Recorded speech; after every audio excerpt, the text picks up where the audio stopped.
Barcelona with Messi won everything like this. The famous false nine is much more about moving between the lines at the right time. Against teams that decided to play with higher press defending, the room for through balls looked like infinity. If things become too easy, then limit the attacking players to solve the problems with one touch. We make it a very bad thing for that to happen, so maybe 1 point for switching the ball, but 5 points for dribbling through the gates. You keep hearing about breaking lines in soccer. What does that even mean? When the team cannot get a shot on goal, it's because they fail to break them, and when there are lots of chances, it's because they are successful in that. Whether it's through a perfectly weighted pass or a clever dribble, breaking lines is all about getting through defenses and opening up space for attacking opportunities. In this video, we'll break down what it means to break lines, how it's done, why it's so effective, and how you can master it.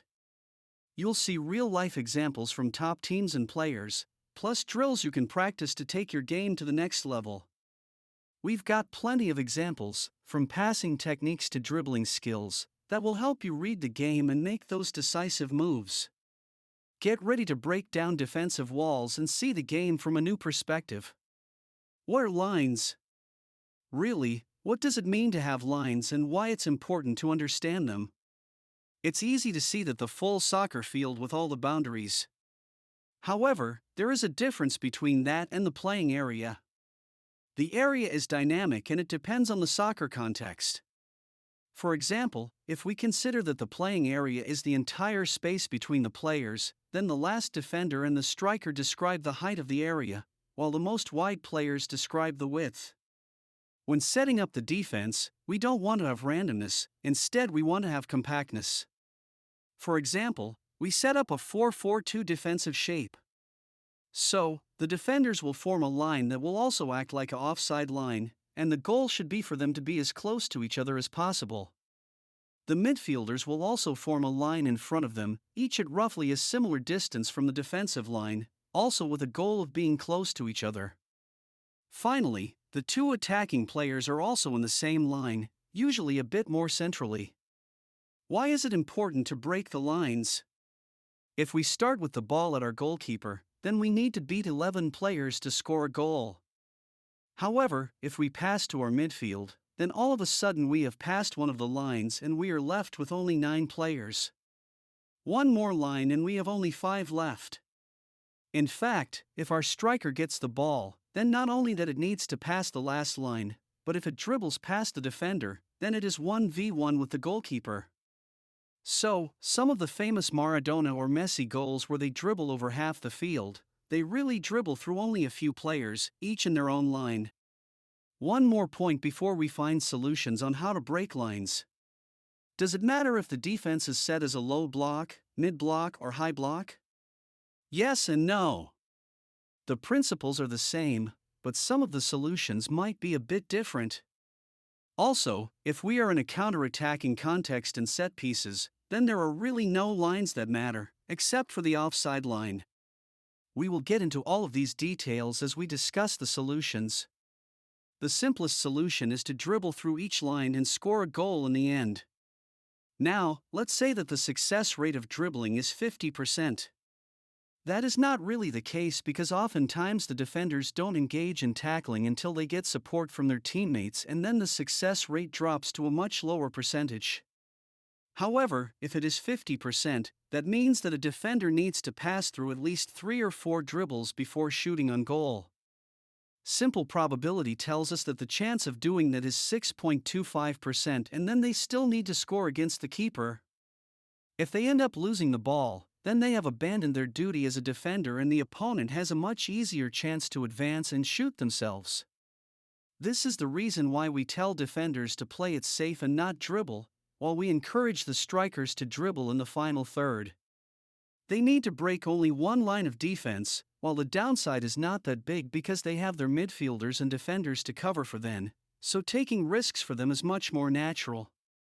If they need to beat only one player to take a shot, then those are much more favorable odds. What can we do instead to beat the lines? Just a little bit more complicated solution is to pass to an open player. Well, if there is an open player and easy pass, then the defense has not created much of a line and our job is done here. Maybe we should think about how to get into this situation where the pass is easy without much complications. Let's assume that we want to pass forward from defense to midfield, but there is an opponent in the way. What we really want to do is to pass into the open space that is guarded by neither of the lines, attackers or midfielders.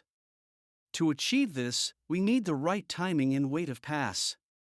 If we put too much weight on the pass, then it will actually skip the line and we'll end up with our attackers. Sometimes that is what we want.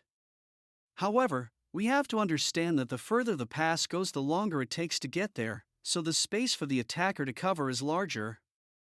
If you can achieve connecting a good pass while skipping a line, then always do it, because we want to get into a goal-scoring opportunity as quickly as possible. But it's not easy to do that because longer passes are harder to execute and receive. Instead, what often happens is that after the long pass, there is a drop back to the midfield line. This is still a very powerful move because the midfielder is facing forward and now has lots of moving pieces from both teams, and there is a higher chance that the opponents have eased pressure on the midfield for a moment to cover for the defense. Let's set 3 drills for training this. The simple one is often called over the river. 2 or 3 players in possession are in each of the end zones, and the middle zone is called the river, and it is up to the 3 defenders who must stay in that zone to break the pass going from one end zone to the other. Another drill is more of a positional game. Set 3 zones for your team in possession, with 2 players on each end zone and 3 players in the middle. 2 defenders must start in the end zones, but they can move in the middle zone, too. It's simple possession game where the midfield is a bit overloaded, but skipping lines also possible. In the third drill we cover, you should do is to simulate passing through these lanes and moving through them together.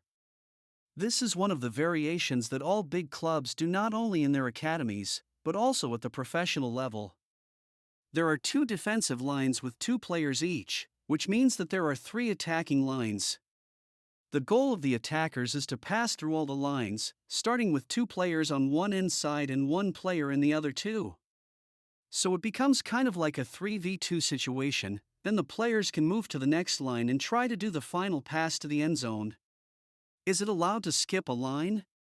Absolutely. If things become too easy, then limit the attacking players to solve the problems with one touch. These passes are not always possible to see, let alone execute.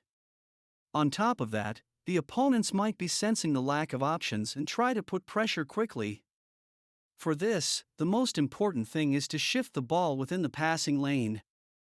This is sometimes easy, for example in the defensive line when there is lots of space and time, with little to no pressure. However, it can be a bit more complicated as we move up the field. There are many drills to excel in this, and it's a multi-year process to create the players that can do this. Firstly, even at the youngest age group, set a drill to retain possession and bring the ball from one side to the other. This is a highly technical drill and doesn't really develop much vision or team play, but it excels in making the building blocks of passing, receiving, retaining and progressing the ball. The ball comes from one side, into the square where the 1v1 situation asks for the attacker to retain the possession and progress the ball to the other side. 1 point for attacker that switches the play, 1 point for the defender if they intercept possession. Passes back are allowed and the square is large to begin with, but you can reduce the square size or increase the distance with the passers. Even at the older age groups, this is a very valuable exercise to learn how to shield the ball, how to improve first touch, how to carry the ball, drop a shoulder and so on. A bit more complex drill is when we try to get 2v2 or 3v3 into that square or rectangle area and try to get them to work together in shifting the ball from one flank to another. In something that becomes 5v3 possession drill with limited movement for the end zones, the issue becomes that the defenders will position themselves as defending the direction to the sides, making it not the scenario that we were hoping for. To fix that, we add gates that they can dribble through. We make it a very bad thing for that to happen, so maybe 1 point for switching the ball, but 5 points for dribbling through the gates. In fact, in a real game you would much rather dribble towards the goal than pass sideways. As a coach, you can run at least 2 of these drills at the same time at half the field, representing 2 of the lines, like defense and midfield. If you have half the field and an assistant coach, this is the perfect setup for the team. You might be saying this is all great, but this is not breaking the lines, just retaining possession. Let's look back at the case where we wanted to pass into space with a perfectly weighted pass. Moving the ball sideways is of course useful to just retain possession from pressing opponents. However, it is even more useful when you want to change the perspective, meaning the soccer context, or the area of play. When the player tries to receive the ball directly or even with a slight delay, it might simply not be the perfect moment and angle. Instead, just passing sideways will give some more time for our final receiver to get the ball with an easier pass at the right time. What I tell my players is to always trust each other, that if they see a pass that is not right at the moment, their teammate might be seeing it, so move the ball safely to the next player. But where can you find that easy pass? The reason why we don't simply train possession and we have the goal of switching the ball to the side is because it is always easier to find space on the side. If the attackers have tried attacking from one of the sides, but a lot of the defenders have come to close that option, then there is no space there, but the other side is much more sparse. The defenders have to defend on the inside, meaning between the goal and the attacker. So, very often they have to be cautious and allow a pass to feet while the support from their teammates come. If we switch sides quickly, that might take some time. You might wonder if the defender is incompetent to allow an easy receiving pass instead of marking it tightly. They are not. The easiest way for us to win against the defensive lines is to simply skip them. If the defender is marking the winger tightly, we can pass into space and the winger comes into a clear scoring opportunity. The defenders can simply not let that happen. They can drop deep, they can use offside traps or double team the player, but if executed well by the attackers, it is either an easy pass because the defender is much deeper, or it is a through ball with goal scoring chance. Let's say that the defenders were very conservative and decided to drop much deeper, so it is the wingback that received the easy ball and not the winger, who got doubled up. While the ball is traveling to them and the first few moments after that, there are so many moving pieces. The winger is challenging a run behind, the striker might be doing the same.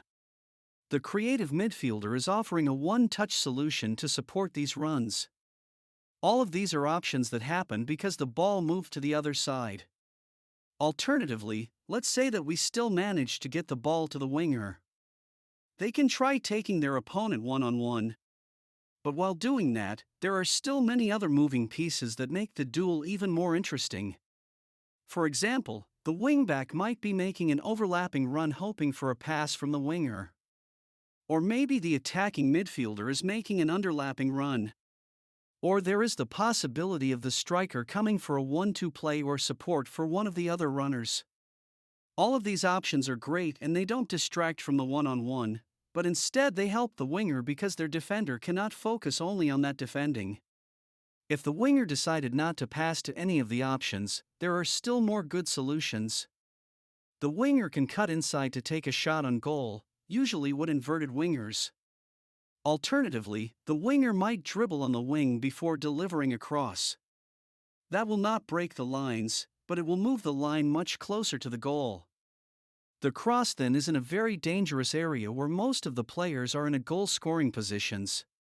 You can think of the previous drills for switching sides as ways to get to this situation. Now we need drills on how to capitalize once we get into these situations. I like setting up a 3v3 or a 4v4 situation with about quarter of the field available. Say we make a 4v4 situation with the wing-back, winger, striker and attacking midfielder playing as attacking options. The important part is for the striker and midfielder to start in the middle and only get in once the ball moved in. Then you go through all the variations of where the ball starts and how it progresses, as we discussed earlier. If it's too challenging for the attackers, reduce the defenders to 3, making it a 4v3. If you see it is lacking intensity and direction, limit the time to attack to 6 seconds. Until now, we have covered the basic option of dribbling and passing directly, then the advanced options of shifting the ball in the play area side to side. It's time for the tactical mastermind solutions to come in. Good defensive sides can cope with these techniques most of the time, especially if they are in a disciplined low block or mid block setup. What is really required at that point is to find ways to break them by changing their initial setup. For example, let's say that both teams play 4-3-3 formations. The attackers have numerical advantage in their last line, same as the defenders in theirs. The midfield looks like a 3v3, which is not too favorable either way. However, there is no rule for the attackers that prevents them from moving between the lines. In fact, there is no rule for the defenders either, but the whole point of compactness is for the lines not to move and just recycle the ball as far away from their goal as possible.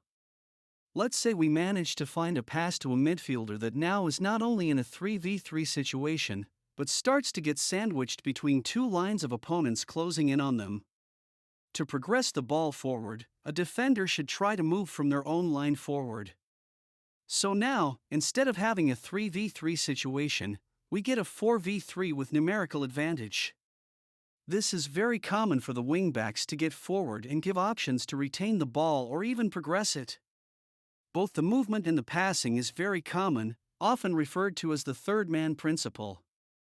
For a deep dive on that, go to this video. What are the implications for the defense on this? Well, a hard-working winger will track back and will get us only a 4v4 rather than a 4v3 situation. That might be good enough to retain the ball, but really we just modified the lines, not really broke them. What if instead we borrow the striker from the front to create that 4v3 situation? Simple enough, the extra passing option is there as long as the center back didn't come to press them. What if they abandoned their line and went there to press them? Then the space they left behind is a very dangerous space and the through balls to the wingers can create lots of problems. You might ask, who would ever do this?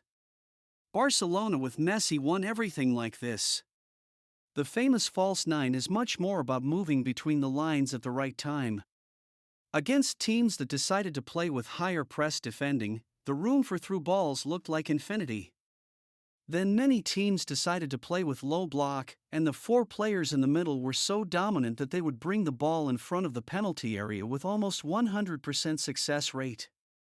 While there are drills about this, it really is not about the drills or the setup. You have to understand what is happening and why we are doing these things. As a coach and as a player, you would discuss these outside of practice and during practice. Ask the questions why this worked or didn't work. Ask the defenders why they followed the player and broke their line. There are many reasons why these are hard to coach to youth players, including the lack of experience and the lack of trainings per week that they can get immersed into. Having said that, even at the very young ages you should ask the questions to your players about off-the-ball movement, creating space, and giving options to your teammates. That is much more about developing the thinking process and the soccer IQ.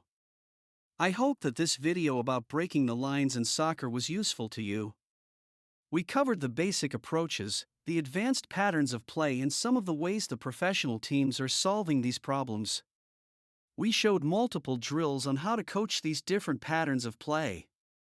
Hope you enjoyed it and found things valuable. Let us know in the comments below.